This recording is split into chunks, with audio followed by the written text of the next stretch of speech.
Y lo primero que tenemos que entender con manejo de cámara es la exposición manual de una cámara, ¿no? Seguramente ya vieron con el buen Arce este rollo del triángulo de exposición, ¿no? Ok, explíquenme en sus propias palabras qué es el triángulo de expo. Son 3 parámetros que puedes regular para modificar la exposición y otros valores. Exactamente. ¿Cuáles son esos valores de expo? Es la ISO, que es la sensibilidad del sensor, el diafragma, la apertura del diafragma y esa misma, la velocidad de obturación. Exactamente, ¿no? Entonces tenemos 3 valores con los que exponemos nuestra cámara, ¿no? Tenemos, ¿cuáles son? ISO, obturación o velocidad y apertura o diafragma, ¿no? Tenemos estos 3 juguetitos y a partir de ahora vamos a empezar a trabajar con estos 3 para modificarles ligeramente, ¿no? Vamos a ver, seguramente la mayoría de ustedes trabajan con su cámara en modo automático, ¿no? No, la clase de fotografía nos está enseñando a cambiarlo ya. Ok, perfecto. Aquí vamos a reforzar esa parte, ¿no? Comenzamos con el ISO. El ISO o International Standard Organization, ¿no? Básicamente es la sensibilidad del sensor a la luz, ¿no? ¿Alguien de aquí se acuerda de sus papás que tenían cámaras análogas? Ok. ¿Casi? Si recuerdan eso, o si son medio aesthetics, ¿no? Y les gusta tomar acá fotos análogas y cosas así, se darán cuenta o se habrán dado cuenta que los rollos de filme tenían numeritos. Ese número se llamaba número ASA, ASA, y ese era el ISO. O sea, como las cámaras de filme no tenían nada por dentro, o sea, solo eran el puro mecanismo, la sensibilidad lumínica estaba en la película. Entonces tú podías ir, me sentí muy viejo en la mañana porque les platiqué esto y los morros, ¿cómo? Tú podías ir al Walmart y en el Walmart había un kiosquito de la Kodak y ahí podías comprar tus rollos, ¿no? Y te vendían rollos de día. ¿Qué eran rollos de día? Eran rollos con un ASA, o sea, con un ISO bien bajito, con un ISO 100, un ISO 200, un ISO 400. Ajá. De hecho, nos dijeron que en unas películas viejitas lo que hacían era ver cuántas escenas iban a estar de día y cuántas de noche, así que ¿Y comprabas el material? Sí, literalmente, así se hacía, ¿no?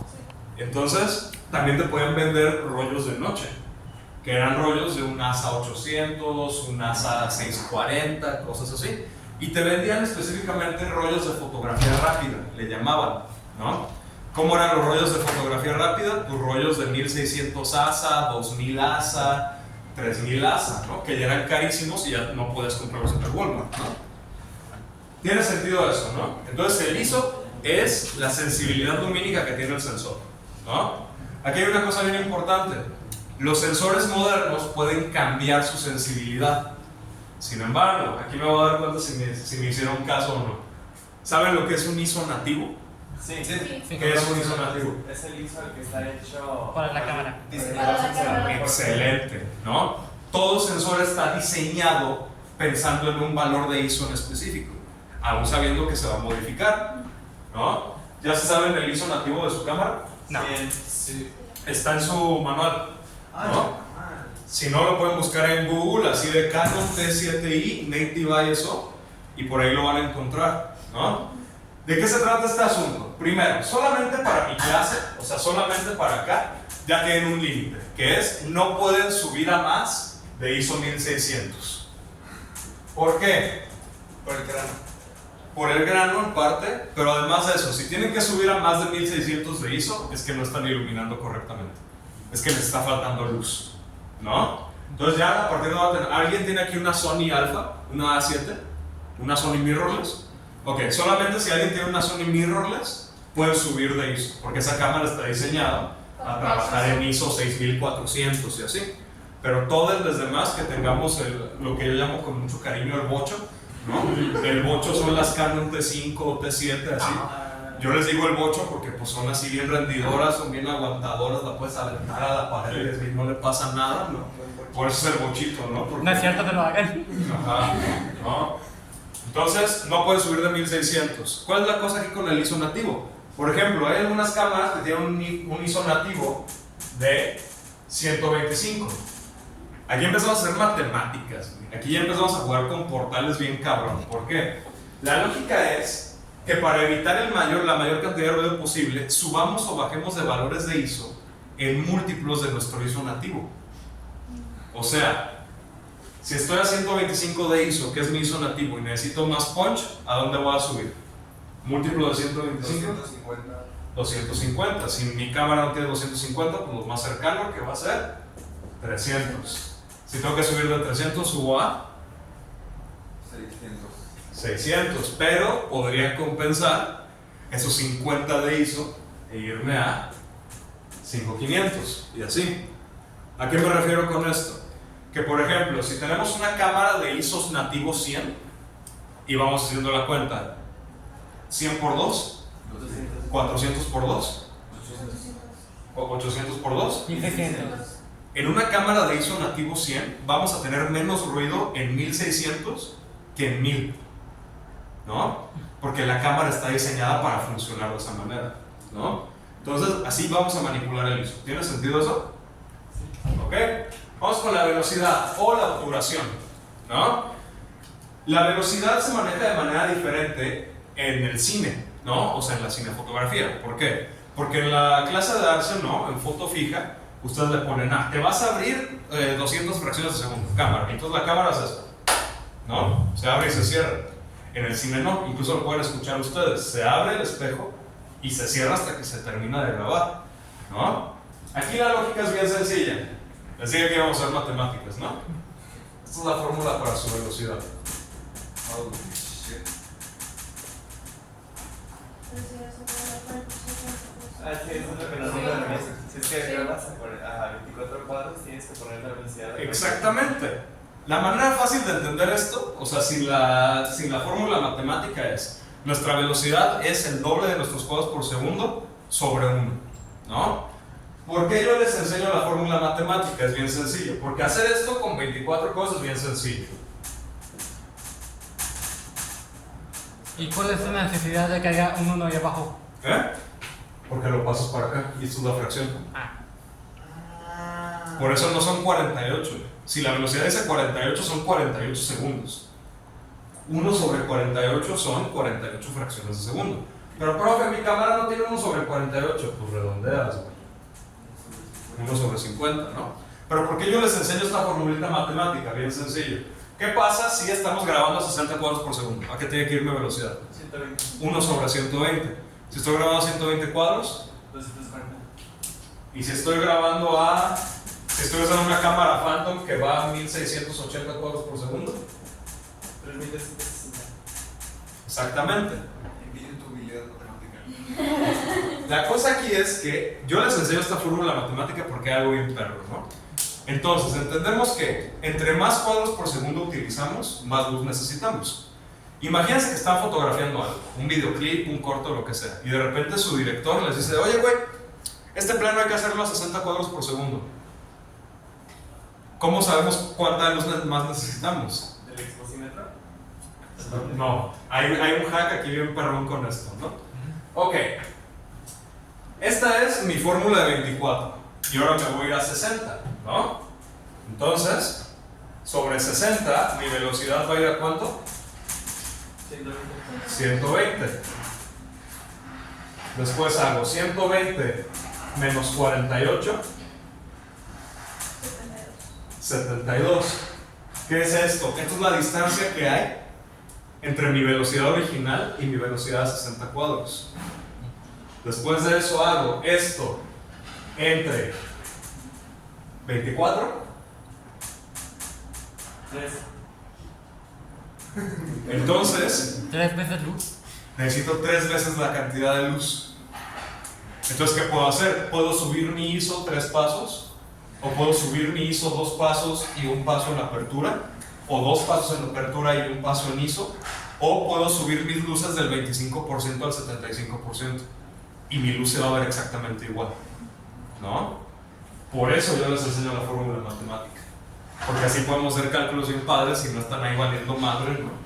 Moviéndole a las lámparas así inventando que quede igualito, ¿no? ¿Tiene sentido eso? Sí. Está bien perrote, ¿no? ¿Tiene sentido esta fórmula? ¿La entendimos bien? Sí. ¿Verdad que sí saben hacer matemáticas? Muy simple. Nomás cuando les interesa, ¿no? Porque es eso. Al ser humano nomás hacemos las cosas que nos interesa hacer, ¿no? Entonces, yo les recomiendo que sí hagan este ejercicio en su cabeza, o sea, de la fórmula, porque cuando ponemos abstractos como luz en números, se vuelve muchísimo más fácil de manipular, ¿no? ¿Tiene sentido eso? Está bien perrote, ¿no? ¿Puedo borrar? Sí. Tómale foto. Ajá, exacto. Grabado. ¿Cómo? Grabado. Ah, perfecto, ¿no? Ahora tomen foto para que esté así como en estilo. ¿Listo? Muy bien. Entonces tiene sentido la velocidad, ¿no? En mi clase, como en mi clase el requerimiento es que graben a 24 cuadros por segundo, entonces su velocidad siempre tiene que estar a 1 sobre 50, ¿no? Así de fácil. En cámaras de cine van a encontrar que la velocidad no se llama así, se llama angulación. ¿Por qué? Porque en las cámaras de cine no tenemos espejos. Entonces lo único que tienen que saber es que 1 sobre 48 es igual a 180 grados. Ya después Carlos Valencia se los explica mejor. Pero básicamente es eso. De hecho, ya nos lo ¿Ya? Sí. ¿En serio? Sí. Más o menos. ¿Quién? O sea, Rodrigo, ¿no? Ajá, Rodrigo. Sí, claro. 180 grados, ¿no? Es básico. Ok, ahora vamos a la medida F, o sea, a la medida de La apertura. la apertura. ¿Cómo funciona la apertura? Pues es bien simple, ¿no? Entre más abierto está un lente, más luz entra. Entre más cerrado está el lente, menos luz entra. Los lentes de cine, primero, los lentes de cine miden en T, no en F, ¿no? ¿Por qué en T? Porque la T me es una medida mucho más precisa que la F. Pero eso ya son mamadas o bien técnicas, ¿no? Que van a ver en segundo. Pero la medida T generalmente va de 1.5 a 22, ¿no? Su poderosísimo 1855, ¿no? Seguramente abre de 4.5 a 22. O sea, es un lente menos luminoso. A eso nos referimos con que las ópticas sean más o menos luminosas. Entre más abren, más luminosas son, ¿no? ¿Tiene sentido esto? Sí. Hay una cosa bien importante aquí con la apertura F, ¿no? Que es bien sencillo este cotorreo. No solamente tenemos este efecto de que entre más se abre el lente, más luz entra. Hay otros efectos que se hacen ahí. El más importante es el de la profundidad de campo, ¿no? Ya vieron esto con Rodrigo, ¿no? Sí. Yo se los explico solamente rapidísimo a nivel fotográfico, ¿no? También traumatizados por Varela. Por Varela, ajá. Ok, básicamente, ¿no? Entre más abierto esté el lente, voy a tener más luz, pero voy a tener menos profundidad de campo. ¿Qué quiere decir menos profundidad de campo? Que mi fondo se va a ver más blureadito, ¿no? Entre más cerrado esté mi lente, voy a tener menos profundidad, menos luz, pero voy a tener muchísima más profundidad de campo, ¿no? Entonces depende de lo que necesite, ¿no? Si yo necesito grabar un desierto así gigante, todo el pinche desierto, pues una apertura un poquito más cerrada, ¿no? Para que el foco se vaya hasta la chingada. Si estoy grabando un close-up, pues no me importa tanto el fondo, ¿no? ¿Tiene sentido eso? Está bien perrote, ¿no? Además hay una cosa aquí que es bien sencilla, ¿no? Seguramente ustedes han querido hacer algo similar a esto. Está el personaje de día y tenemos el fondo así blureadito y no les ha salido, ¿no? ¿Por qué? Pues porque no pueden abrir tanto el lente porque se les quema. ¿Quieren saber cómo se soluciona eso? Postproducción. No. Si algo se quema, ya se quemó, no se puede rescatar. La manera de hacerlo es le ponemos unos lentes de sol a nuestra cámara. No estoy mamando. Utilizamos un filtro ND. Los filtros ND son lentes de sol para la cámara, ¿no? Y entonces oscurecemos la imagen a propósito para entonces poder abrir la apertura y que se vea neutral, ¿no? ¿Tiene sentido eso? Sí. También se podría entonces hacer uno casero de esto. ¿O no? Podrías, pero se va a volver madreado. Yo les recomiendo que si les gusta esta madre, hay filtros como de 200 baros o así en Amazon. O sea, que están chafitas, así. Yo no les recomiendo que se compren uno chido porque lo van a romper y van a llorar, pues. 300 por un... Uno siempre rompe su primer filtro, ¿no? O sea, 750. Pero ya así como a nivel pro, así ya a nivel profesional, no utilizamos este tipo de filtros. Estos filtros son así como para grabar documental, bodas, o sea, cosas así como rápidas y pues enroscas el filtro directamente en el lente, ¿no? Pero ya a nivel profesional, ¿les enseñé las fotos del rodaje al que fui? No. ¿No? Ok. Les voy a enseñar una partecilla nomás para explicar esto de los filtros, ¿no? Por ejemplo, esta fue la cámara con la que grabamos, ¿no? Aquí está el Jonás, aquí está el judío. Este güey les va a dar clase de teoría del montaje el próximo 4, me parece, ¿no? Ese güey el soltero, ¿no? Y esta es la cámara que usamos. Para este rodaje en particular utilizamos una red Komodo, ¿no? Y quiero que piensen que esto nada más, este cuadradito así que se ve aquí, esto es la cámara. Todo lo demás son accesorios, ¿no? O sea, vamos a pensar, esto es lo más choncho de lo chafa, ¿no? Pues esto es lo más grandote de lo amateur, básicamente, ¿no? Vamos a pensar qué trae aquí. Aquí está la cámara, acá atrás está la batería de la cámara. Esto es un power bank gigante, ¿no? Para alimentar la cámara. De aquí arriba está saliendo un monitor para que el fotógrafo pueda ver lo que está haciendo. Estos son transmisores y están transmitiendo la señal del HDMI del monitor a otro monitor, para que entonces el director pueda estar sentado en una silla con un monitor gigante viendo su película, ¿no? Después, la parte interesante es, entre la zapata y la cámara tenemos una zapata especial que tiene como unas varitas, ¿no? ¿Para qué? Aquí está el buen Tobar, ¿no?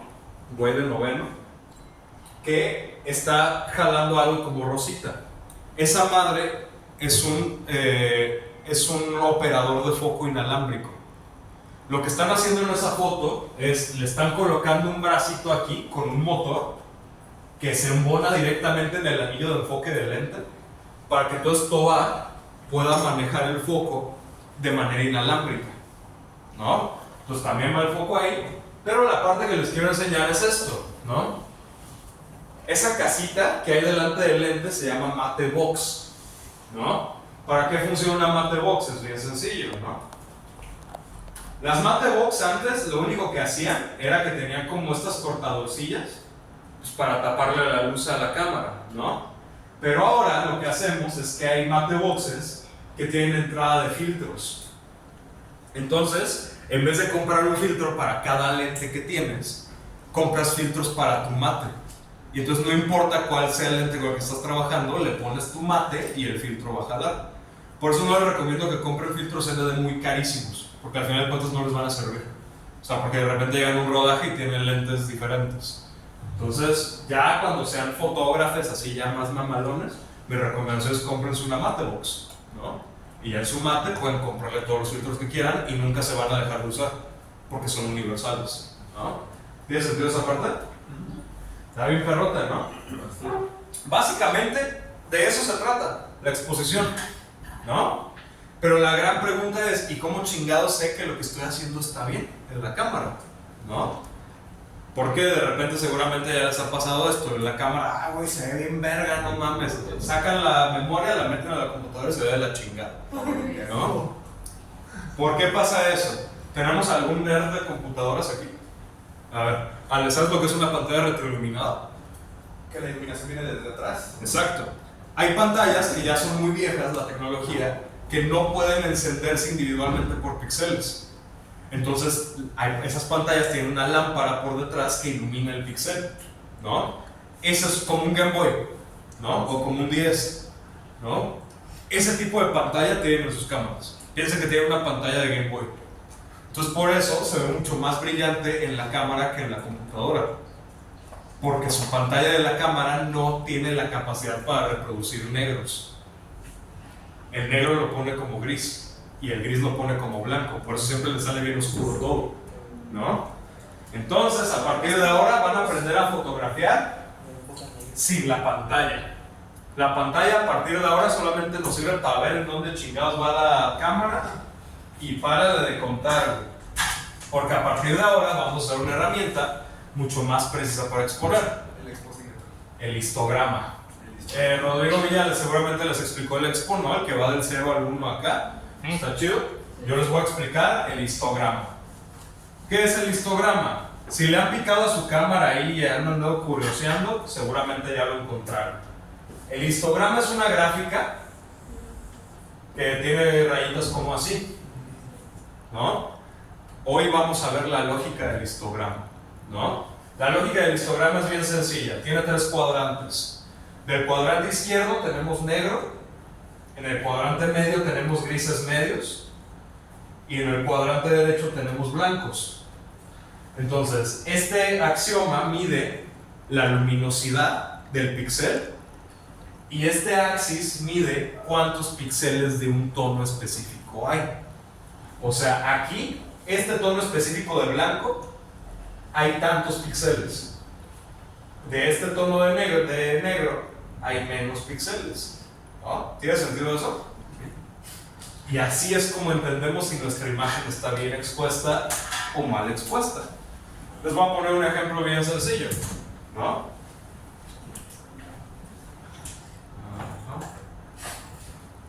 Histogram.